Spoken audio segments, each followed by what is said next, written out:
na akazikwa kama shujaa.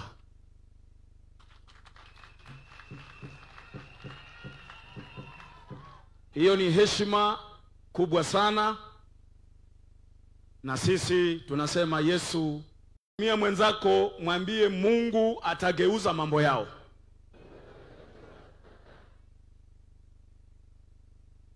Soma neno. Tunasoma katika kitabu cha Yeremia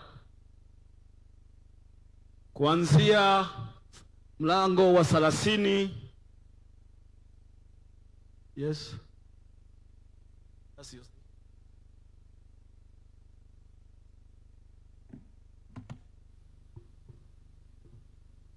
Amen. Yeremia 38 kuanzia mstari wa 6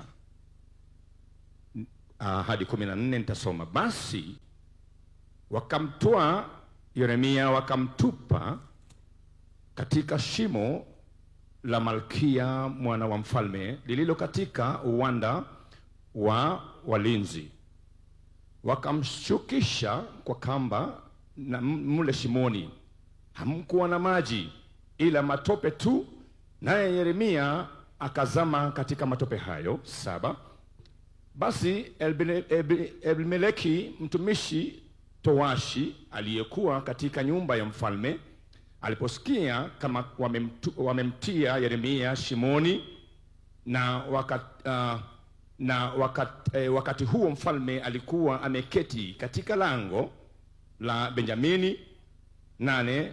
Elimeleki akatoka nyumbani mwa mfalme akamwambia mfalme akisema, bwana wangu mfalme, watu hawa wametenda mabaya katika mambo yote waliomtendea Yeremia nabii, ambaye wamemtupa shimoni, naye hakosi atakufa pale alipo kwa sababu ya njaa, na kwa kuwa hapana mkate kabisa katika mji. 10.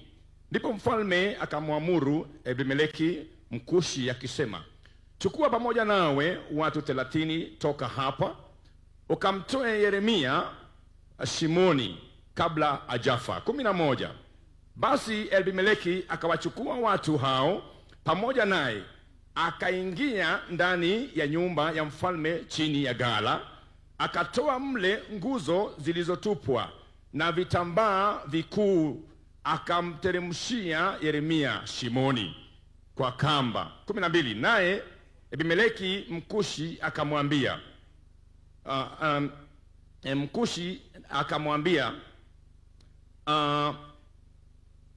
tia nguo hizo 12.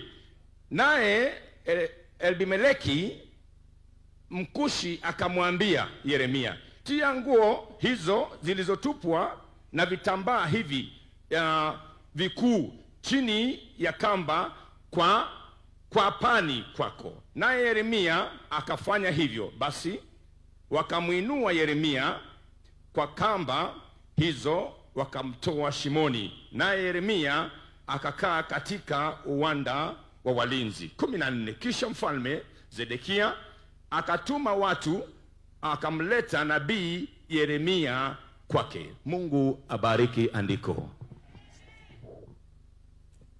Neno hili nataka mulisikize vizuri. Katika ulimwengu huu, unapoishi katika ulimwengu huu, sio kwamba kila watu wanaokusalimia wanakupenda. Sio kwamba kila mtu anayesonga karibu nawe anakuheshimu vile unavyofikiria. Yeremia alikuwa nabii na watu wakamjua kwa kazi nzuri, kazi ya unabii. Lakini katika hiyo hali, hata huyu nabii wa Mungu, kuna watu wanampangia njama ya kuondoa maisha yake katika ulimwengu huu. Watu fulani waliketi wakasema, huyu Yeremia lazima aondoke kwa sababu mambo anayotuambia hayaambatani na sisi. Kuna watu katika ulimwengu huu wanapenda uongo tu, hawataki kusikia mambo ya ukweli. Sema haleluya. Kuna watu ambao ukiwaambia uongo wanashangilia, Ukiwaambia uongo wanakuona kama mtu mzuri. Lakini Yeremia kwa sababu alikuwa nabii na alikuwa anasema mambo ambayo Mungu amemuonyesha, Biblia inasema ya kwamba watu walikaa kamati ya kutaka Yeremia auawe.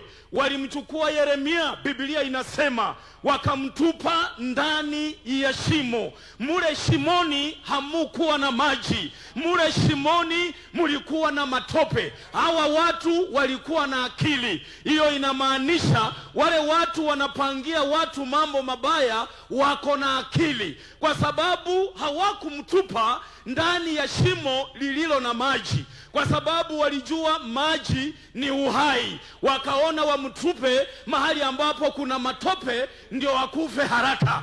Bwana Yesu asifiwe.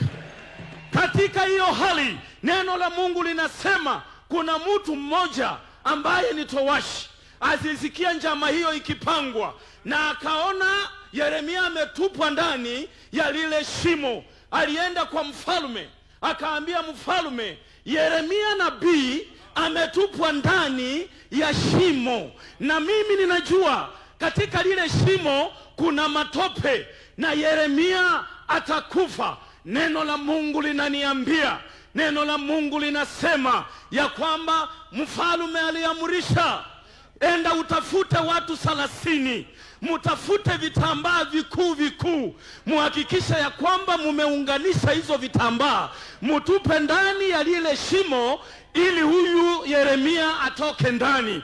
Kuna watu wamepanga mambo yako yatakwisha, lakini vitambaa vitaunganishwa, vitatupwa ndani ya shimo.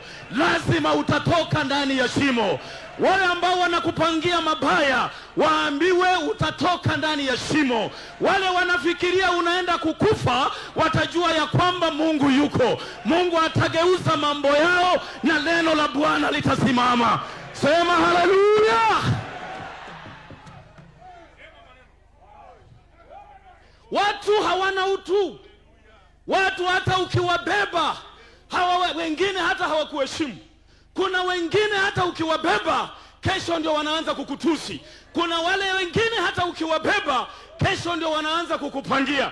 Nataka niseme hata wakipanga, ninakwambia hata wakikwendea kichini chini, katika jina la Yesu Kristo vitambaa vikuu vitaunganishwa na vitatupwa ndani ya shimo, na wewe utatolewa ndani. Sema haleluya. Mstari wa 14 unasema wanaume 30 walijitokeza wakaenda pale kwa shimo. Mfalme alisema waende 30. Kwa nini? Kwa sababu alijua labda pia tena maadui wanapanga kupigana na watu ambao wanaenda kumtoa Yeremia. So akatuma kikosi. Kuna kikosi Mungu anatuma katika maisha yako kinachoongozwa na Roho Mtakatifu. Hiki kikosi kinaenda kufanya mambo yako yatakuwa sawa. Ujue Mwenyezi Mungu hakuna siku amewaacha watu wake. Mungu anaendelea kuwainua watu wake kuanzia leo na kuwainua hatua baada ya nyingine. Mtu wa Mungu aseme amen. Mimi nashangaa sana. Kwanza nyinyi watu wa siasa muko na shida mingi. Hata mtu mwenye hawezi kukulecture, hata mwenye hana mbele wala nyuma, anakuambia unaona wewe 2027 utaona. Sasa unashindwa. Utaona uhame kwako ama utaona maisha yabadilike? Mtu anaamuka tu anasema mimi nataka niwaambie nyinyi wale ambao mumeandamana na rais leo, wengine muko katika shimo, lakini katika jina la Yesu viraka vinaenda kuunganishwa. Mutatoka kwa hilo shimo na munaenda kukuja juu, na munapokuja juu munasimama na ushindi, na Mungu anatenda kulingana na mapenzi yake.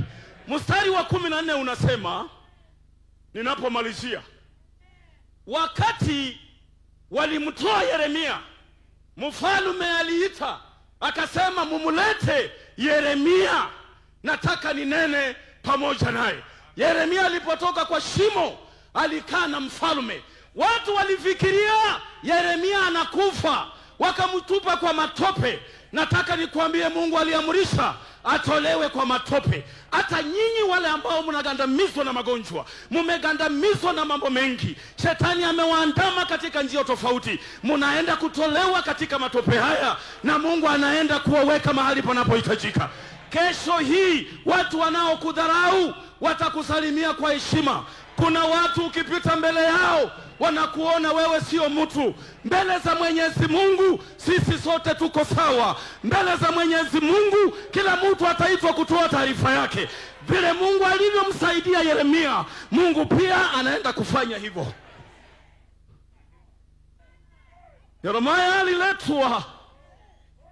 Yeremia aliletwa akaketi na mfalme.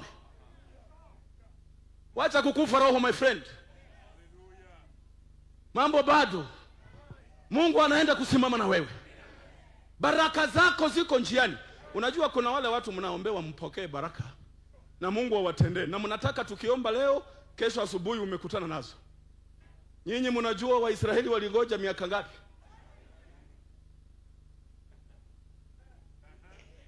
Na Waisraeli walikuwa kwa utumwa wa miaka 430.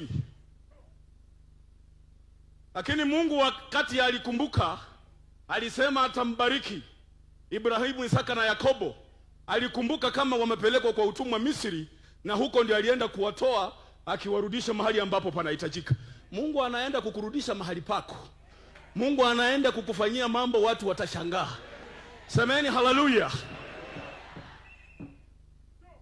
Sio nyinyi peke yenu viongozi ndio mnakaliwa kamati ya kupangiwa. Hata sisi huko kanisani ukiuliza hawa maaskofu, Mheshimiwa Rais, pia hata hawa wanapangiwa. Unaamka asubuhi unasikia kamati nyingine ilikaa usiku. Inauliza kwa nini hujaenda uhamisho? Kwa nini mambo haijakuwa vile wanataka? Lakini zaidi ya yote, nyinyi watumishi wa Mungu, Biblia imesema muhubiri wakati unaofaa na wakati usiofaa. Nyosheni mikono juu tuombe. Mungu huyu ni Mungu, sio mwanadamu. Tuombe.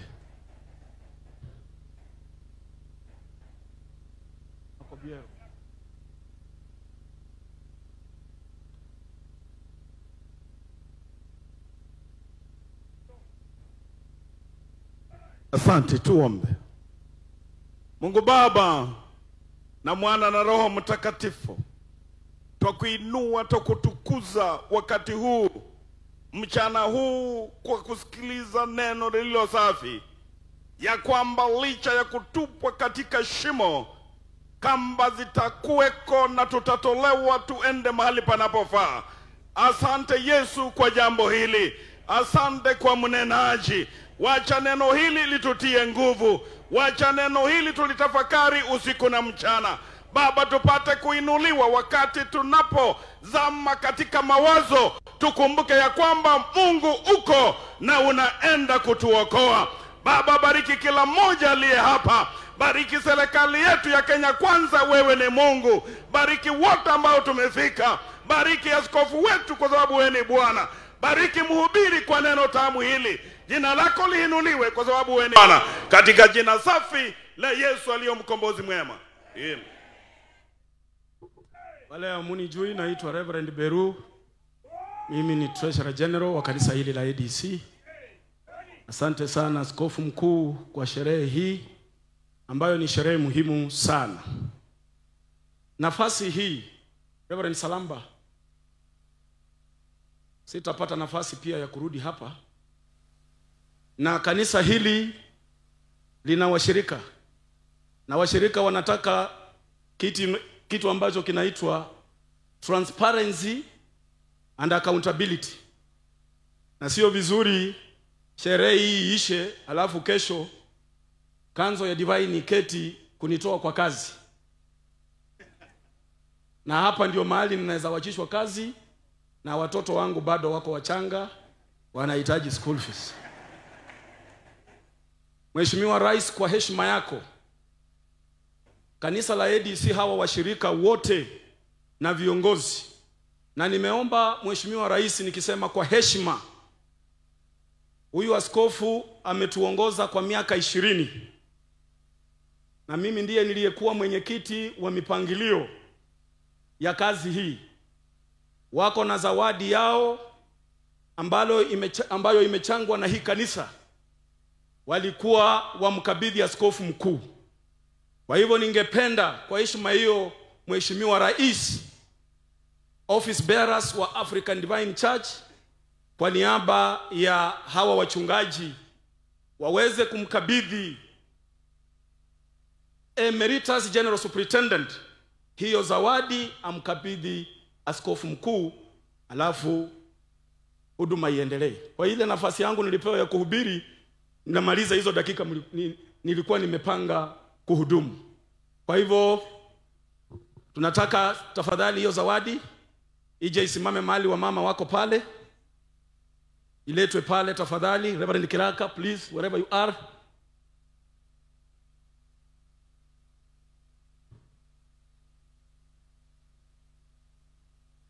Reverend Asenji, mahali ambapo uko tafadhali harakisha, tunaenda na wakati.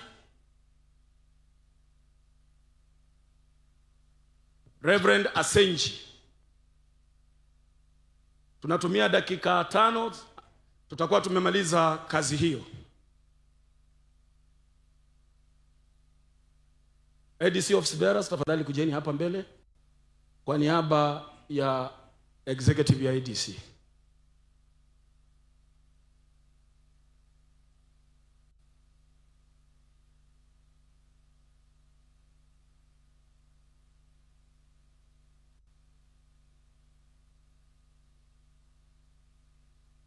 Askofu wetu mkuu pia tunakuomba usimame, uje hapa mbele ili washiriki wa Divine mjue wakati pia mlinipea kazi hii ya kuweka hazina, sadaka inalindwa vizuri. Sadaka yenyu ambayo mnatoa makao makuu inalindwa vizuri.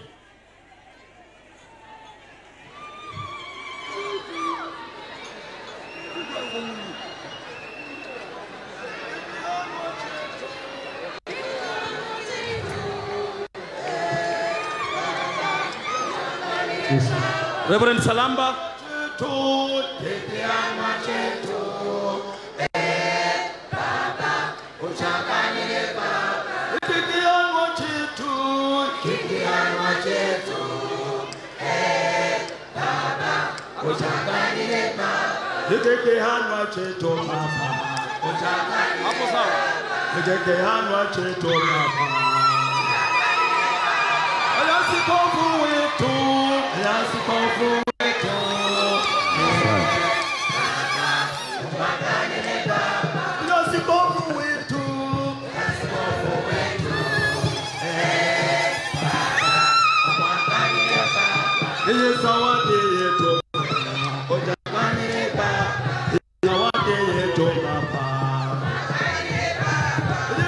asante.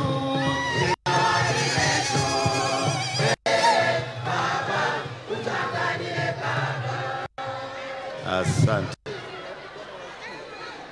kwa kanisa la African Divine Church kwa kuadhimisha siku hii kuu ya miaka 20. Wanakumbuka mahali walitoka, wanataka waende mahali pengine. Tunasema asante kwa mtukufu Rais mpendwa wa Jamhuri yetu ya taifa la Kenya, pamoja na Prime Cabinet, pamoja na Senate ambao wako hapa, na county government tukiwa na magavana wakiwa hapa. Tunashukuru kwa uwezo wenu, muje muone miaka 20 tangu kanisa hili lianze. Wamekumbuka wakati niliwekea kijana mikono ili ya kwamba aongoze kanisa hili, na sasa wananikabidhi kipawa hiki. Wanasema miaka hii 20 hatukuwa mahali uliotuacha, tuko mahali pengine. Uacha nisome neno kidogo, askofu aingie kwa gari hii tumuombee. Ninasoma kitabu cha Mwanzo mlango wa 12. Bwana akamwambia Ibrahimu, toka wewe katika nchi yako na jamii zako na nyumba yako na baba yako, uende mpaka nchi nitakayo kuonyesha, nami nitakufanya wewe uwe taifa kubwa na kubarikiwa na kukuzwa jina lako, nawe utakuwa wa baraka. Na kuambia askofu mkuu wa kanisa hili, utapata baraka. Ibrahimu alipopata baraka, nikukumbusha ya kwamba hata wale walikuwa na yeye walipata baraka. Alikuwa na kijana mmoja anaitwa Rutu, akapata baraka. Kanisa litapata baraka. Lakini nikuambia ya kwamba mahali Rutu alienda hakupata baraka ya kutosha. Hata Ibrahimu yule anamuombea, wako watu 50, hakuna. Wako watu 45, hakuna. Hata watu wako 10, hakuna. Usijali, Mungu amekubariki, atakuendesha. Ingia ndani, ubarikiwe.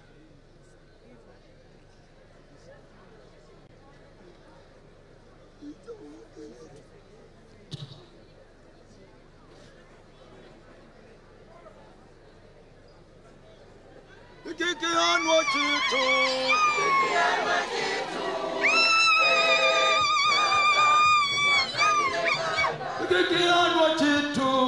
kikianwa chitu, Baba, umwaganile Baba, kikianwa chitu Baba. Asante, asante. Tunaweka gari wakfu itende kazi ya Mungu katika kanisa la African Divine Church katika Kenya na Tanzania na hata Uganda, mahali popote. Utailinda gari hii mahali inapotembea. Itatembea kwa barabara na watu, itatembea na wanyama, itatembea hata Bwana na magari tofauti inayotembea barabarani. Na tena pia itakutana na wale walinzi wa barabara, polisi. Na tena pia kwa barabara tuna bumps na potholes na vyote na ajali. Katika jina la Yesu tuwaviamirishe vipate kushindwa.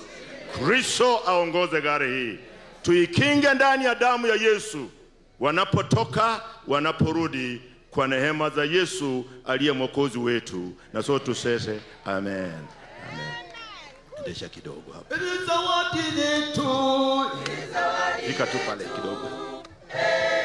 Baba, ujaganile Baba. Zawadi yetu, Wanzisha. Baba, ujaganile Baba. Zawadi yetu Baba, ujaganile Baba. Zawadi yetu Baba, ujaganile Baba. Askofu wetu,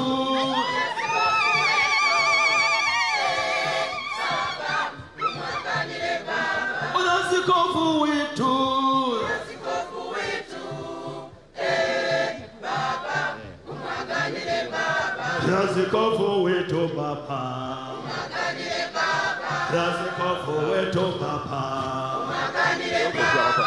Askofu wetu Baba, umwaganile Baba.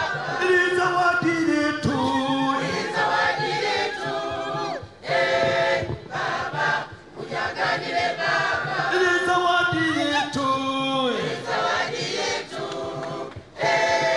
Baba, ujaganile Baba. Ni zawadi yetu Baba, ujaganile Baba. Ni zawadi yetu Baba. Asante sana Reverend Emeritus. Ni zawadi yetu, ni zawadi yetu. Makofi kwa askofu wetu mkuu. Tunapo sasa endelea na program. Asante sana wana ADC. Wana ADC, asante kwa kazi nzuri ambayo mumefanya. Askofu wetu Baba, Master of Ceremony, askofu wetu Baba. Master of Ceremony, Askofu wetu Baba, askofu wetu mwene, askofu wetu mwene, askofu wetu,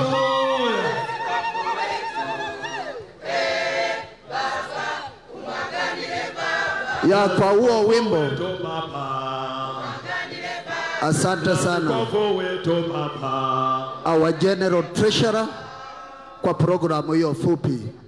Na kwa huo wimbo kutoka kwa ADC Joy Singers, nataka tuende kwa matoleo. Kipindi cha matoleo, nataka kuomba ya kwamba mniruhusu nimleta naye tuongoza kwa matoleo.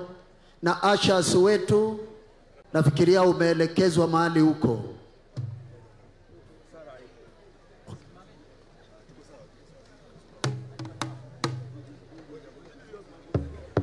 Yes, please. Kidogo polepole tu, background polepole tukielekea kwa offering. Tunaelekea offering. I beg to give out our pay bill. Na naomba kwamba iwekwe kwa screens zetu. I want to request our pay bill to be placed on our screens. Kindly. Yeah, thank you so much. There they are. Ushers wetu, you know where you have been asked to work. Please, I want to direct that you head there. Our ushers, wherever you are, please go to where you are positioned. Thank you. Tuendelee na wimbo wetu polepole huko nyuma. Ushers wetu, take your positions. Ni wakati wa kumtolea Mungu sadaka. Ni wakati wa kumtolea Mungu sadaka. Vile kanisa limetoa sadaka zake kwa askofu wetu mkuu. Asante kabisa.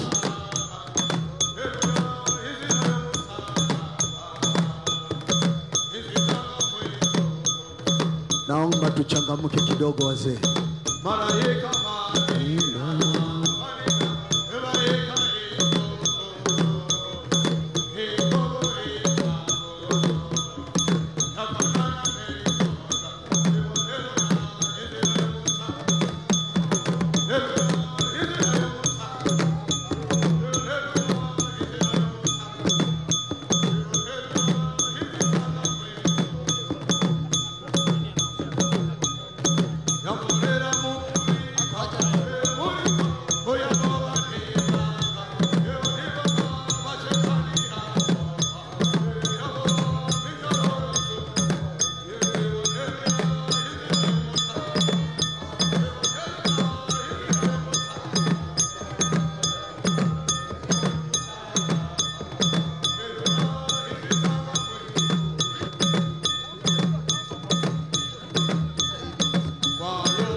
Amos mahali huko. Amos.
Asante.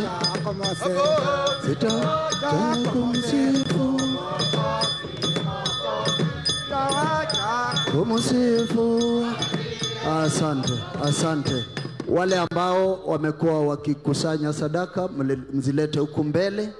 Wakati ninapomleta director wetu Resource Mobilization Reverend Solomon Magembe kubariki hizi sadaka zetu. Bwana Yesu asifiwe. Bwana Yesu asifiwe. Wale walikuwa na sadaka walete hapo. Leteni zote. Wale wako huko walete sadaka, maana hatutaki mtu aende nayo huko. Basi nafikiri imetosha. Iko sawa? Ni hawa tu. Basi nitaomba, maana najua kama hizi zimeenda huko zinatakana kuwa hapa. Na ninasema wale wametoa, Mungu awabariki. Maana Mungu kwanza alitoa mwanae wa kipekee na akaonyesha sisi example ya kutoa. Kwa hivyo hakuna shortcut ya kubarikiwa. Kubarikiwa ni kutoa. Bwana Yesu asifiwe sana.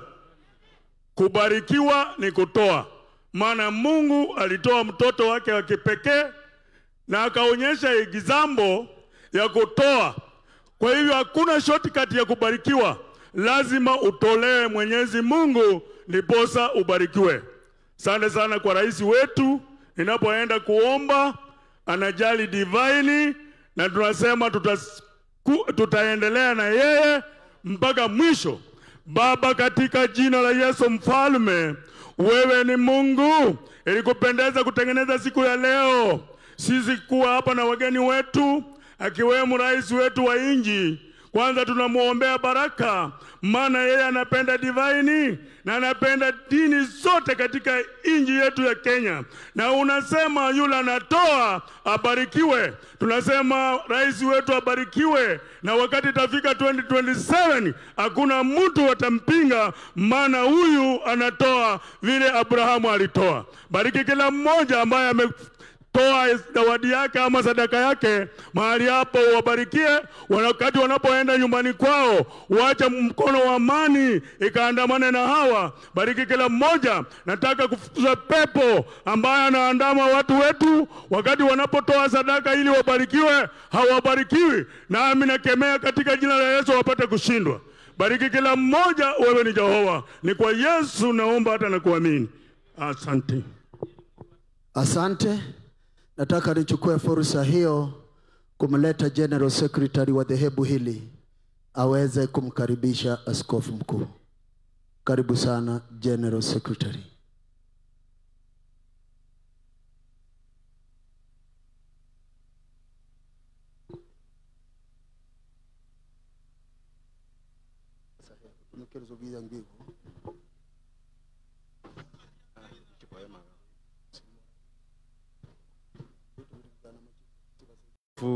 Wa makanisa mengine ambao tuko nao hapa, viongozi wa serikali wa tabaka mbalimbali na washiriki wote ambao wamekuja kusalamia president wetu katika uwanja huu, na wasalimu katika Kristo. Bwana asifiwe.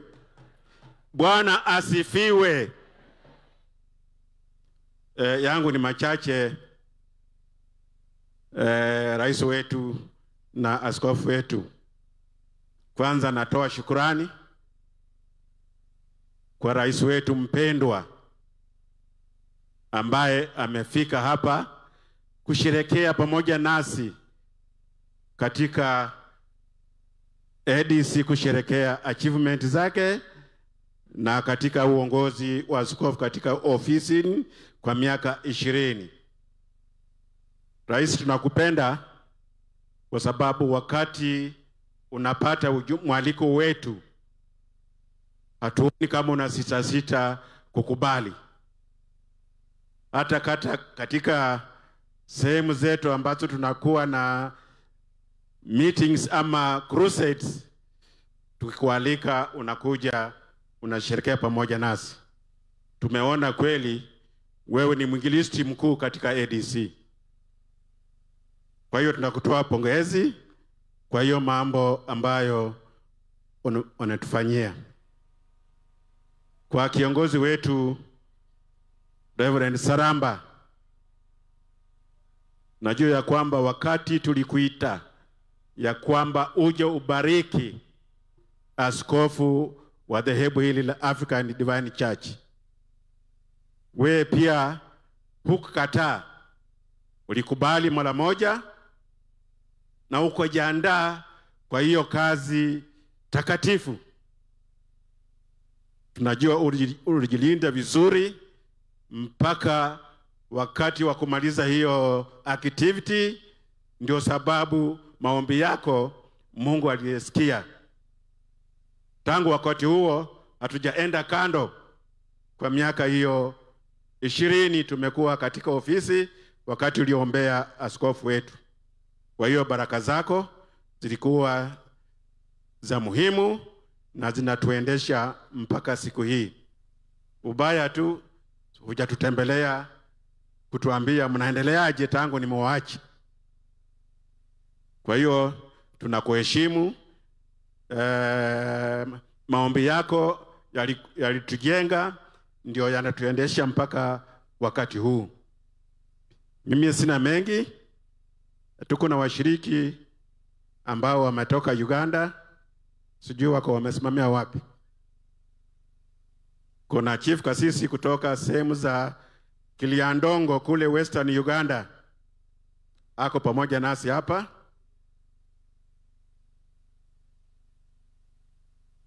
Wako pale wawili, chief kasisi Moses Isagwa na yuzi leader wa huko anaitwa Joseph Ambenge. Wako pamoja nasi kuwakilisha washiriki kutoka Uganda. Kuna wale ambao tuliwaalika kutoka Tanzania, lakini mnajua yale ambayo yako Tanzania hawakupata njia mzuri ya kufika. Vile mnajua mipaka ya Kenya na Tanzania iko na shida kidogo kwa sababu ya uchaguzi ambao ulifanya kule. Kwa hiyo wangekuwa hapa na sisi, lakini wamekwama mpakani na wakarudi.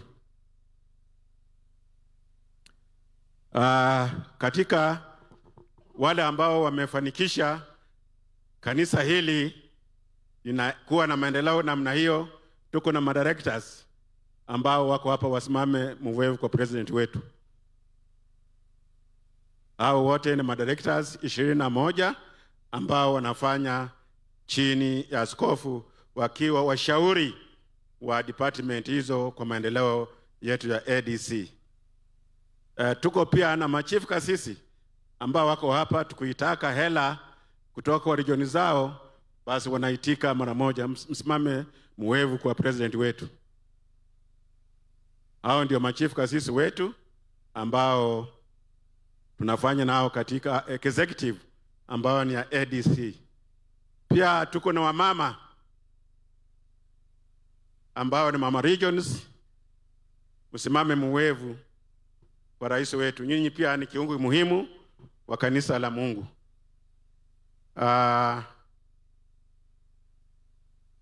Mapastors naona mko hapo, pia msimame mwevu.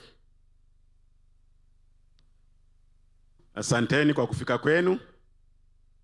Tuko pia na wale Gen Z, ma youth. Wako wapi? Pia tunaendelea na wao katika kanisa hili kwa njia ambayo ni mzuri. Ni watu pia wanashikia ushauri. Kwa wale ambao na heads of churches ambao wamekuja hapa, basi mwenzenu atawatujulisha. Asante askofu, karibu utuhutubie na tuonyeshe way forward.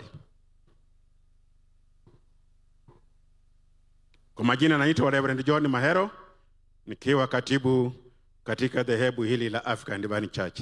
Asanteni, Mungu awabariki. Basi tuombe. Katika jina la Baba na Mwana na Roho Mtakatifu, Mungu wetu uishiye mbinguni, leo hii kwa heshima iliyokuu tumeandaa hapa madhabahu yako Bwana, kwa lengo la kulitaja jina lako kuu na mwanao Yesu Kristo, ili Bwana sheria zote na utaratibu wote uliotaka wanadamu waendeleze katika ulimwengu, ni wajibu wa kanisa na wachungaji kuhakikisha ya kwamba amri zako Bwana zinatenda kazi. Asante kwa ajili ya mkutano huu ambao kwa heshima na unyenyekevu ulio mkuu, Baba anayelinda taifa la Kenya, Dr. William Samuel Ruto ako miongoni mwetu. Mwenyezi Mungu pamoja na yule ambaye ni msaidizi katika baraza lake, Mheshimiwa Mudavadi, Mwenyezi Mungu na mawaziri wako hapa, wabunge na waheshimiwa mbalimbali katika protocol za serikali, na wote wachungaji wanaolinda makanisa pia tunao, na Bwana watoto wako wa Mungu wa tabaka mbalimbali tunao. Haya makabila uliyaumba yote ili waweze kulisifu na kulitaja jina lako. Utupe amani, utupe upendo, utupe Mwenyezi Mungu nguvu za kiroho, ili kazi zote zilizo mbele ya kanisa, zilizo mbele ya vijiji, zilizo mbele ya serikali ziweze kutekelezwa. Kumbuka katika ulimwengu wa Kenya huu tunakaa na wajane, tunakaa na mayatima. Umetutuma kama kanisa tupalilie vyetu vyote ulivyoumba, mayatima wakiwemo, wajane, miti na vyote ni mali yako. Bwana tupe nguvu ili haja zako zitimiziwe. Roho Bwana tutawale, tuongoze. Nubariki rais wetu, nubariki vyote ambavyo tumekuomba kwa mamlaka na upendo wa Kristo Bwana mkombozi wetu. Asante, Mungu awabariki sana. Basi in the interest of time, nimesema ni asante baba wetu wa taifa la Kenya, ambaye kwa heshima umetembea hapa kijijini Boyani katika sublocation hii ya Gamalenga ndani ya Vihiga County katika eneo hili la Magharibi, pamoja na serikali. Mheshimiwa wetu Mudavadi ako hapo, na Mheshimiwa Uparanya na makatibu wote ambao wameandamana nawe, na waheshimiwa wetu viongozi wa makanisa mbalimbali wako hapa, maaskofu pamoja na washiriki wa kanisa hii na members of executive council ya ADC, na wote kwa jumla. Bwana Yesu asifiwe. Wa Kristo Bwana asifiwe. Mubarikiwe sana. Katika mkutano huu tumebarikiwa kutembelewa na maaskofu mbalimbali kutoka katika makanisa yanayoomba Kristo ndani ya Vihiga na hata nje ya Vihiga. Baba wa taifa ADC tunafanya kazi na ushirika wa missions zinatosha 80 katika nchi ya Kenya, na nimefurahi sana baadhi yao wametembea, wako hapa. Bishops present here, please stand up. Maaskofu ambao mmefika, yes. Basi nitaomba wawili tu, askofu PAG na vile vile askofu Obede, wawili tu waje mbele ili kuwakilisha ujumbe huu wote. Kindly kwa dakika 2 tu.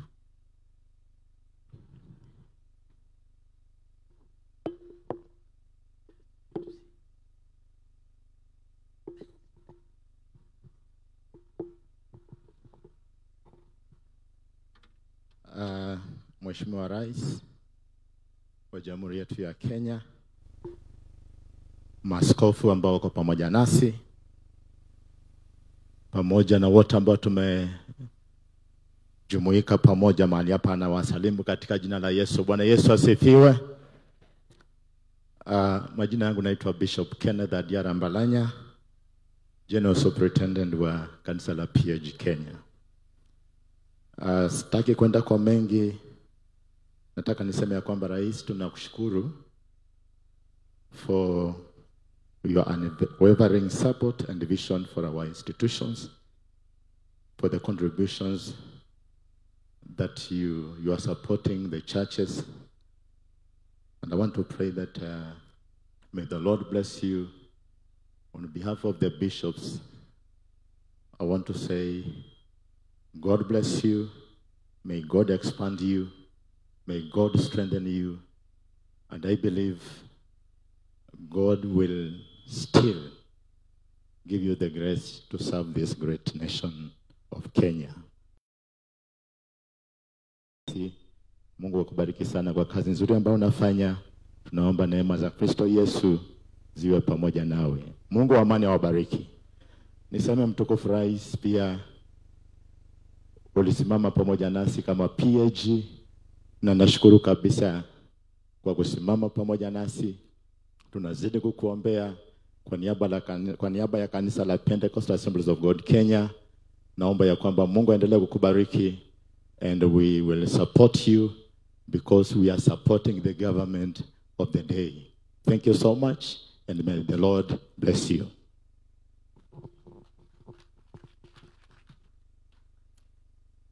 Rais wetu wa Jamhuri ya Kenya, Mheshimiwa Arap Ruto, pamoja na waheshimiwa wengine wote, Archbishop wetu wa African Divine Church na maaskofu wote kwa jumla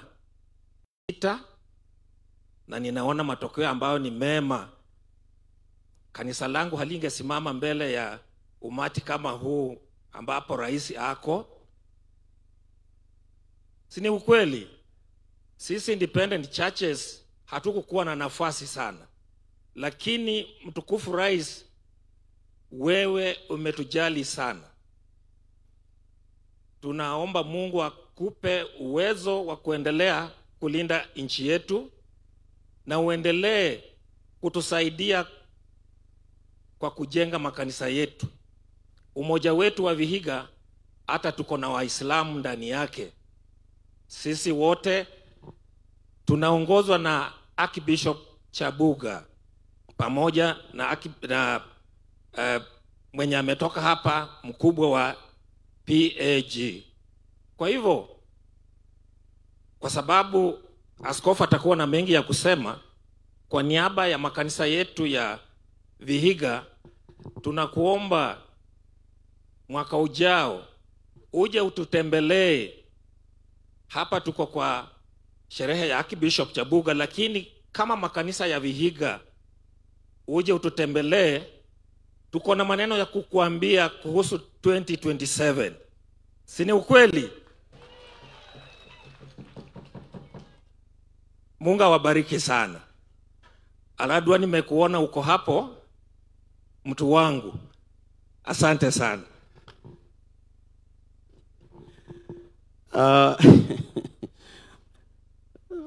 Baba wa taifa, mimi sina mambo mengi ya kusema sababu ninayo furaha mingi, na mwisho kukamilisha mazungumzo kwa makanisa, Bwana Mbenge kutoka Islam. Tuna ushirika wote wa pamoja na baba wetu wa taifa.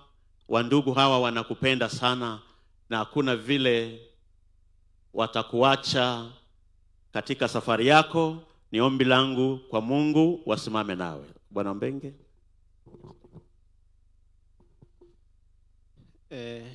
Washiriki wa African Divine Church, Mheshimiwa Rais na viongozi wengine ambao tuko nao katika interfaith, Assalamu alaikum.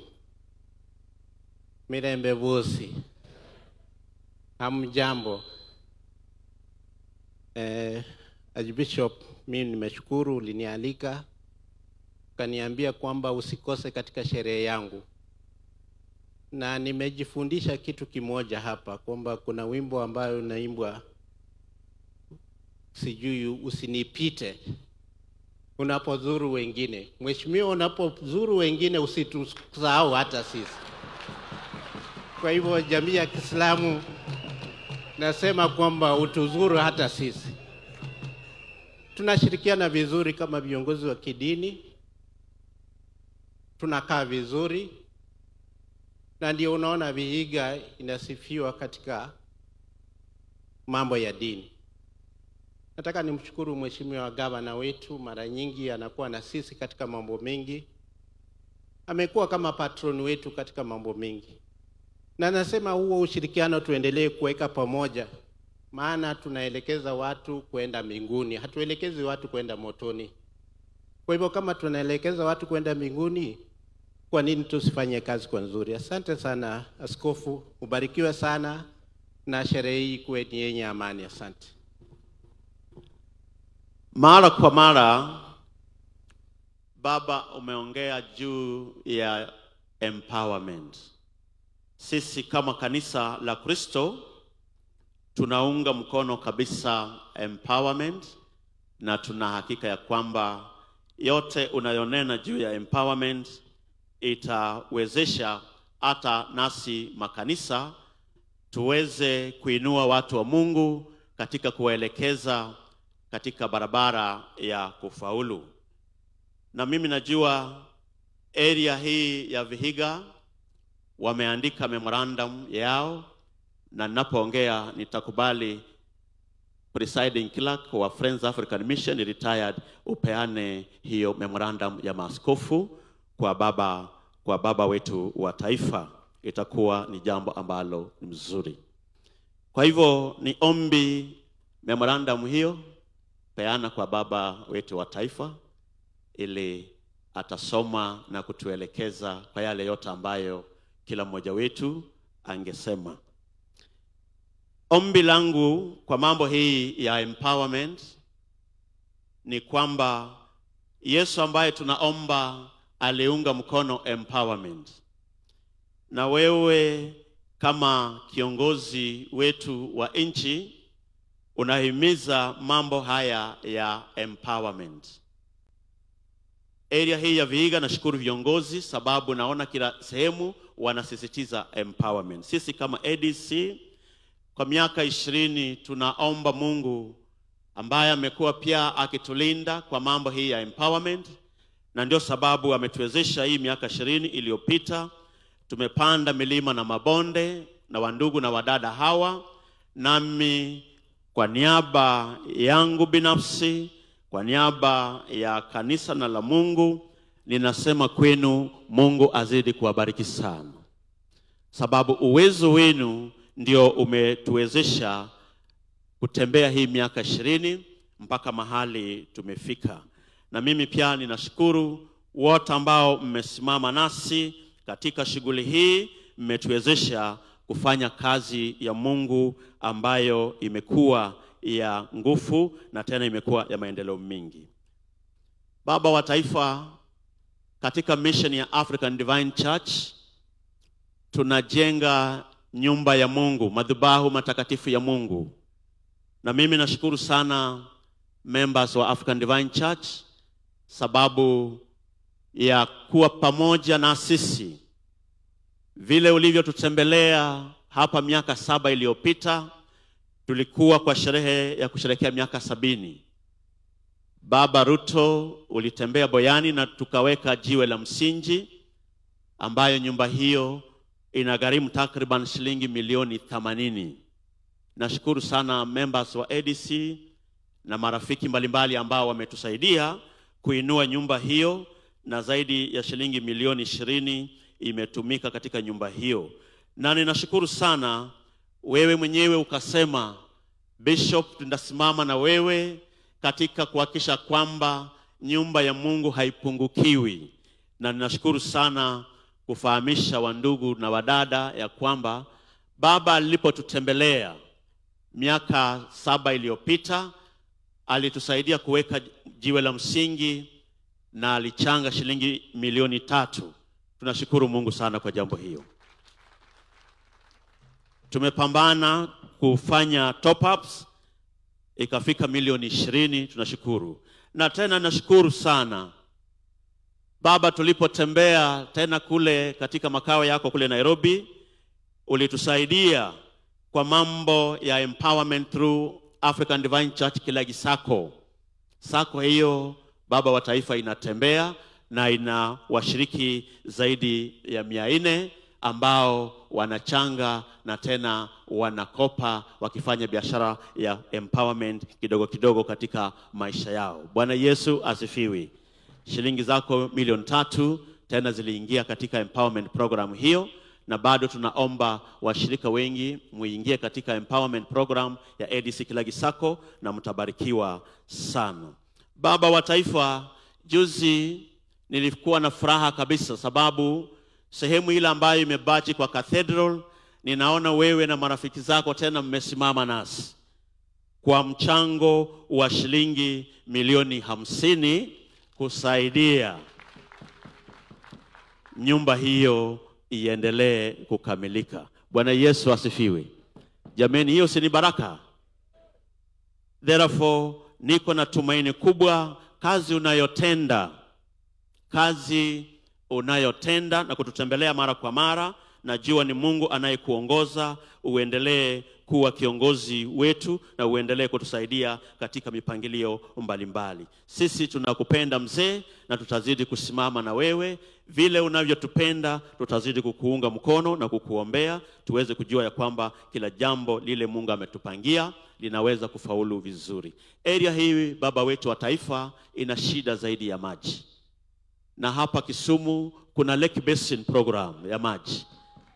Naomba baba, saidia hii Lake Basin isonge karibu hapa Boyani, ili watusaidie reinforcement kwa gavana wetu ambaye amejaribu sana kuhakikisha maji inafika area hii, ingawa haitoshi. Our population iko kubwa na maji bado ni shida. Kwa hiyo tunaomba kupitia katika Lake Basin ambao are our neighbors, mtusaidie ili tuweze kupata maji kwa wingi. Baba wa taifa, program hii ya SHA ambayo inaendelea katika Kenya ni program mzuri sana. We have been campaigning in our churches, members wa ADC waingie katika SHA, Social Health Authority Insurance Program, Social Health Insurance Fund. Muingie ndani ili afya yenu iweze kushughulikia vizuri katika serikali ya Kenya. Na baba, naona this program is successfully, na ni ombi langu vile sasa SHA imekamilika kuwa successfully, sasa rudi tena kwa masomo. Tusaidie tena masomo kwa mtoto mdogo wa ECD, wa primary na wa secondary. Baba, tena iwe ni compulsory education kwao, ili watoto wetu katika jamii zetu waweze kufurahia masomo mazuri. Hatutaki kuona mtoto yeyote akibaki nyuma kwa sababu ya kukosa masomo. Ombi letu kwako, tunakuunga mkono, tunajua you are able man. Tena anzisha program ya education, uisukume vile umesukuma SHA. Recently I heard you complain, Kenya imekaa sana kwa third world, and it is your strategy that we move to the first world. Utembee tena pamoja na sisi makanisa. Tunafurahia kwa jambo hiyo. Sisi makanisa tunakuunga mkono. We move another stage, another step ahead. Tusibaki tu mahali tuliwacha katika ukoloni. Haya makanisa tunaongoza ni makanisa yalianzishwa na wamishonari wa Afrika. Unajua, kama wangekuwa wazungu wangekuwa wamefanya mambo makubwa makubwa, lakini kwa sababu ni wamishonari wa Afrika hawana sauti sana. Lakini vile mnavyosimama na sisi, hata hakuna mzungu ameleta kwa ADC milioni 50. Sasa nikiona wewe, ninakuona wewe sasa ndio mzungu wa divine. Nyinyi ndio wazungu wetu. Kwa hivyo lazima tusimame na nyinyi ili kazi ya Bwana ikamilike. Ninawaomba vijana wa ADC na washiriki, mkate kura. Uwezi danganya mwanasiasa ni rafiki na wewe hauna kura. Hao nyinyi mko na kura?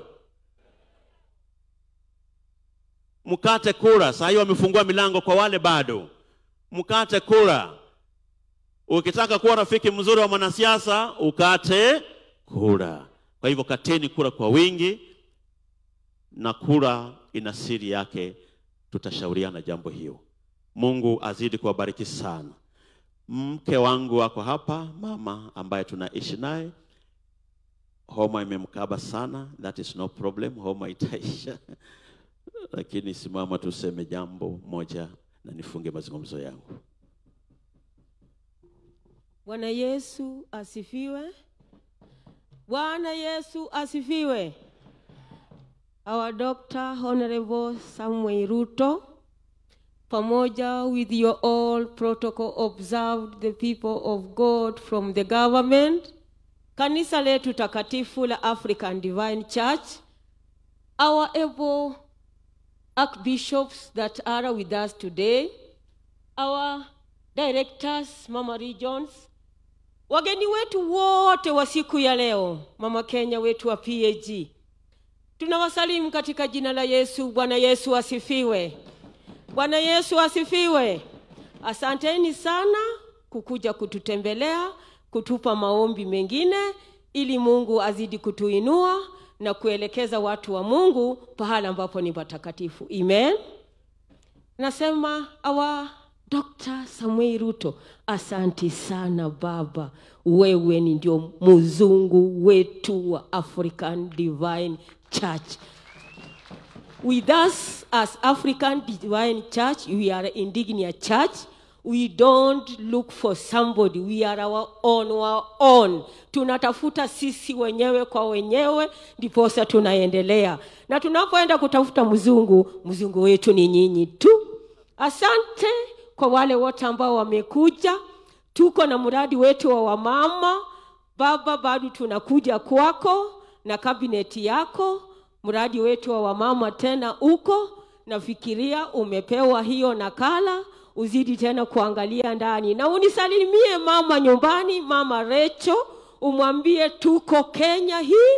Wamama wa African Divine Church. Wamama hoye! Wamama hoye! Uambie mama wetu Recho, tuko, tunampenda. Wamama wengine wenye wako serikalini, tunawapenda. When you are there, we see we are the ones. Amen?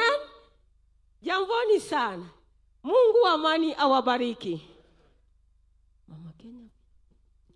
Basi mama huyu tuko na yeye na watoto 4. Lakini jenzi nyinyi mnaweza pata 10. No problem. Mungu alitubariki na watoto 4, wavulana 2 na wasichana 2, na ni sasa ni wakubwa. Wamemaliza shule na tulirudi tu sasa tuko pamoja. Asante. Tunaishi tu 2 namna hii. Ni kama hatujawahi pata watoto. Wasichana wa ADC, PS wetu, Mungu awabariki. Madam Imbunya na Madam Inyangala, wasichana wazuri sana katika African Divine Church. Mfanye kazi vizuri. Baba wa taifa, ukirudi Nairobi, tunakuachia nguvu za ufunguo. Yesu alipotoka kwa ufufuo, alipewa nguvu za ufunguo. Ufunguo huu ambao sasa uko juu ya kichwa chako. Tembea na wao. Fanya kila kazi na ufunguo huo ukuwezeshe ufungue mapito yote na uweze kufaulu mara 100. Mungu akubariki sana. Mungu akubariki sana kwa katika kazi hiyo zote, na mimi najua imani ya Bwana itakutawala. Juzi Madam PS Nyangala pamoja na Madam PS Imbunya, Dr. Imbunya ambaye ametutembelea juzi kwa ADC Mission. Imbunya labda usimama tu ujulikane. Yes, she did very well recently. Ametembea katika ADC na akafanya mambo makubwa. Watu wakapata chakula, maharagwe pamoja na mchele. Tunafurahia wanafanya kazi ambayo ni mzuri. Usinipite Mwokozi,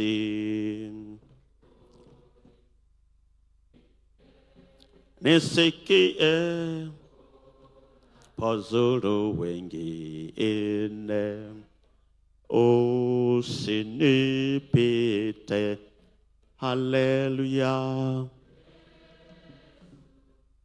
Yesu naomba unisikie,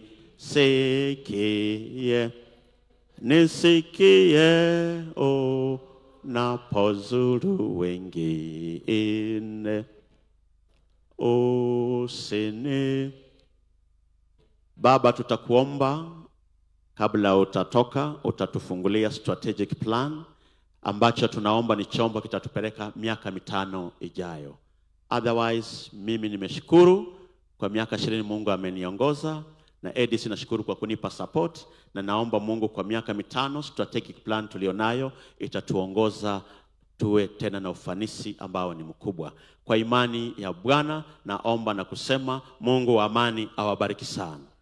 Mungu wa amani awabariki sana. Mungu wa maendeleo awabariki sana. Kwa biashara zenu mbarikiwe sana. Kwa kazi zenu mbarikiwe sana. Kwa serikali yetu tubarikiwe sana. Kwa kila jambo Mungu awainue. Ewe Bwana, una uwezo wa kuendeleza kikundi hiki kwa mamlaka yako. Umetutuma kama wachungaji na ukasema Bwana tuendeleze mamlaka yako. Sande kwa ujumbe huu, sande kwa wahubiri wote, sande kwa serikali hii, sande kwa Rais Dr. William Samuel Ruto kwa kutembelea maeneo yote ya Kenya. Muongeze nguvu, muongeze imani. Wewe kuwa ndio funguo yake.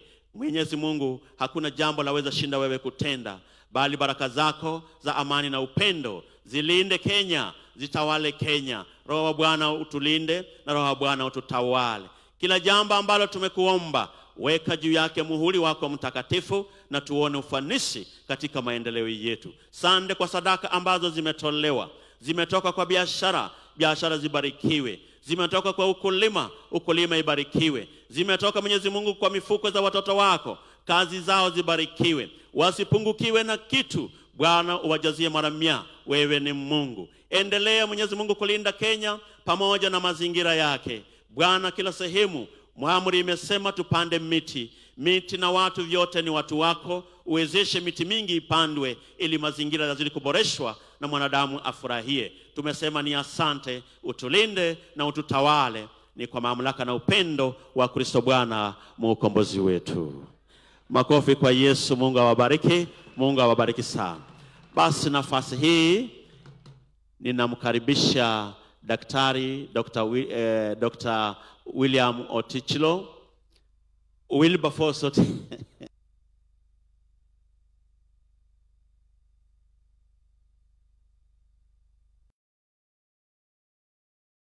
Pamoja na Dr. Musalia Mudavadi, pamoja na baba wetu wa taifa, mtusaidie kwa maendeleo na msaidie familia moja ya mzee Ezekiah Ondego hapo Mbale. Ni mzee aliyekufa miaka 6 iliyopita. Baba anaishi tu kwa mochari, kwa mambo ambayo tunaweza kutatua. Ni ombi langu nyinyi kama watoto wa Mungu, Dr. William Samuel Ruto, Dr. Otichilo pamoja na Dr. Musalia Mudavadi. Hawa mambo haya yanaweza kuwashinda kweli? Watafute tu kashamba mzee huyo aende akapumzishwe. Miaka 6 kwa mochari ni mingi. Thank you very much Dr. Otichilo. Mungu awabariki sana.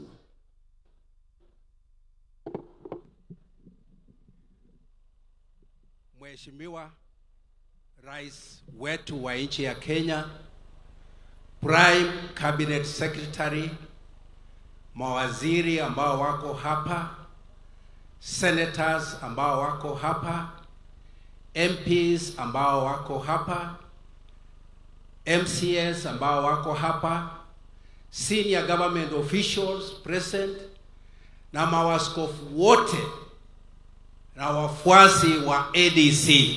Hamjambo. Mlembe.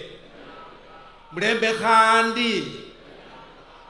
Mumefurahi wa president kuwa hapa na sisi. Munamkaribisha. Asanteni sana. Nitachukua nafasi hii kwa niaba ya watu wa Vihiga County kumkaribisha kirasmi president wetu wa Kenya hapa katika kanisa letu la ADC hapa Kamalenga. Nasema president, karibu. A month ago you are here with us at Nyang'ori at PAG, na leo pia umekuja. Si president wetu anapenda sisi? Ona kwa mwezi moja amekuwa kwa hii sehemu mara 2. Lisha na kusema jina lao, kwa sababu yale maneno ambao tulizungumzia leo ni maneno ya maendeleo, na wakati president atasimama nina hakika atazungumzia yale ambao tumekubaliana. So kwanza nikubalie nimuite MP wa area hii wa Hamisi constituency akuje amsalimie kwa minute moja peke yake.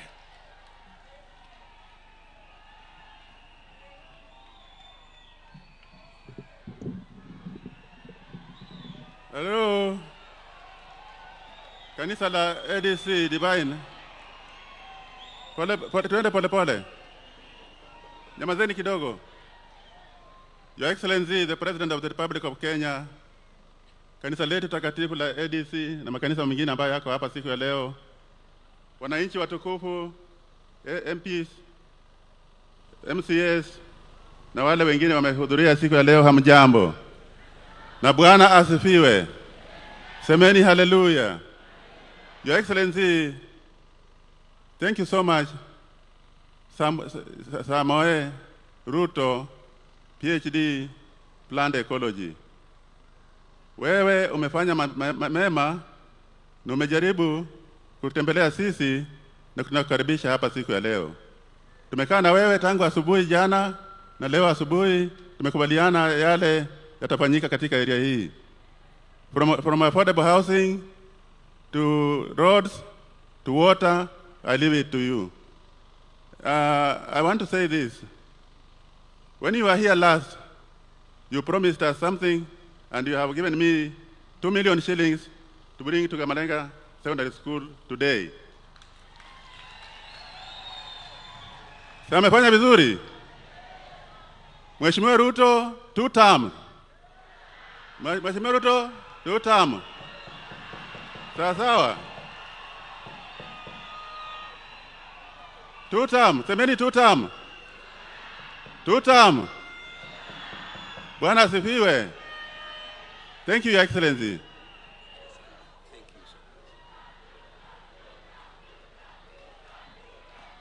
Basi asante sana vijana, asante sana. Sasa Rais, niruhusu nimuite speaker wetu wa County Assembly akuja hapa ili afanye introduction ya MCAs ambao ni wa Vihiga na wale ambao wametoka kutoka county zingine.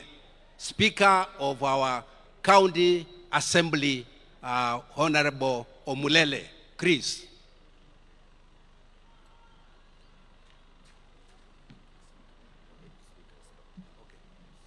Basi speaker ameenda kwa shughuli zingine, na mkaribisha MCA wenu wa area hii ambaye pia ndio leader of majority kwa County Assembly azungumze kidogo. Nafanya introduction kwa all MCAs right here.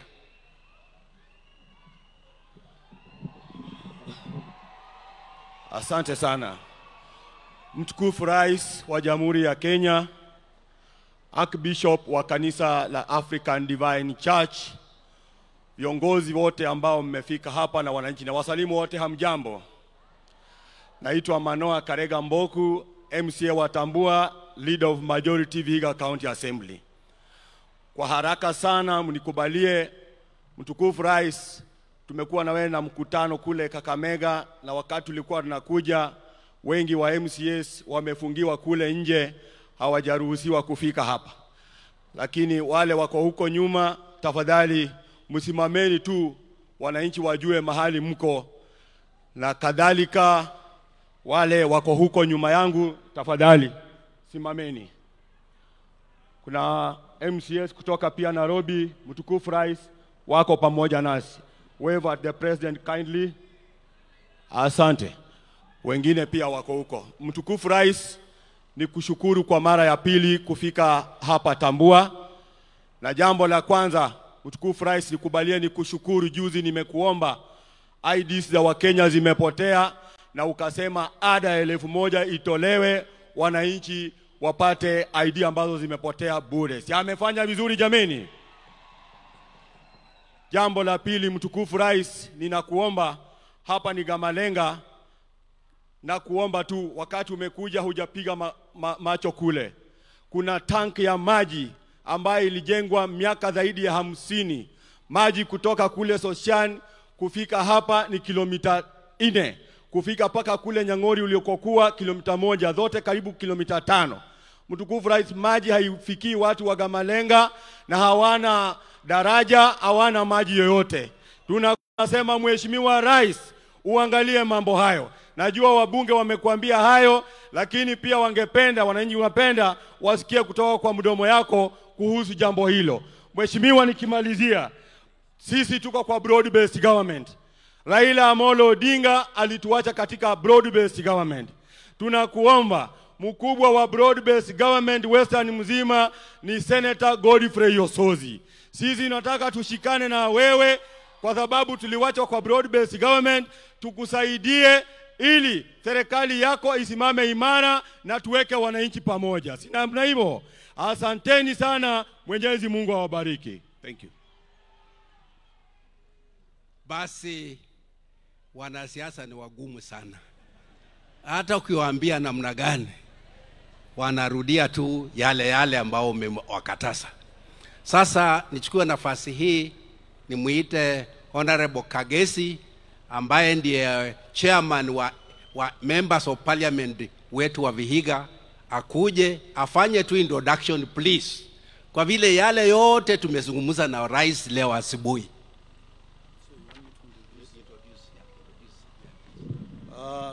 Asante sana Governor, Your Excellency the President, PCS, kanisa letu la ADC na all worshippers. Mbora Mirembe. Mirembe kandi. Vile mmeambiwa mimi ni jirani yenu hapa, naitwa Kagesi, mbunge wa Vihiga. Na vile tumeambiwa time is of the essence, nataka kuleta wabunge wangu wa Vihiga. Is it all of them?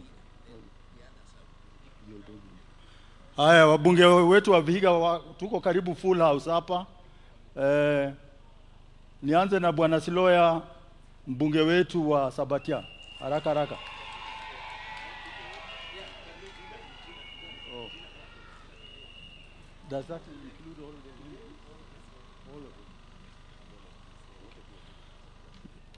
them? All MPs present, please just come over. Just come over. Haya, Siloya.